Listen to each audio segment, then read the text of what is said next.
আমার এই ভিডিওটা যে বা যারা দেখতেছে, আমি আশা রাখি আপনিও দেখবেন এবং আপনার আশেপাশে যারা রয়েছে তাদেরকে শেয়ার করে দেখার সুযোগ করে দেবেন ইনশাআল্লাহ। আল্লাহ তাআলার পক্ষ থেকে যে বড় একটা নিয়ামত আপনার আমার কাছে আমানত হিসাবে আছে, সেটা হলো সন্তানের। আর প্রতিটা বাবা মা চায় যে তাদের সন্তানাদিরা মানুষের মতো মানুষ হোক। যে আপনার আশা আল্লাহ সুবহানাহু ওয়া তাআলা সর্বপ্রথম কবুল করুক, আল্লাহুম্মা আমিন। কিন্তু আপনাকে লক্ষ্য রাখতে হবে, শুধু যে আমার সন্তানকে আশা রাখলে হবে না।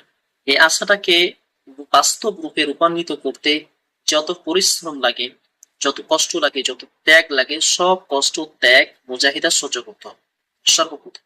দ্বিতীয় বিষয়টা হলো আমার সন্তানকে আমি একটা বিষয় যে ধারণা দেবো তা না। আমার সন্তানকে আমি সর্ব বিষয় ধারণা দেবো ইনশাআল্লাহ। আমার সন্তানকে আমি সর্বশিক্ষায় শিক্ষিত করব।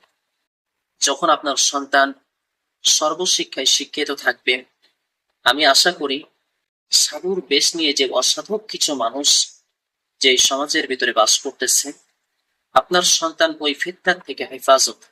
আশা রাখি ভাই আপনিও দেখবেন এবং আপনার অন্য ভাইয়েরা যারা আছে তাদেরকেও আপনি সুযোগ করে দেবেন ইনশাআল্লাহ।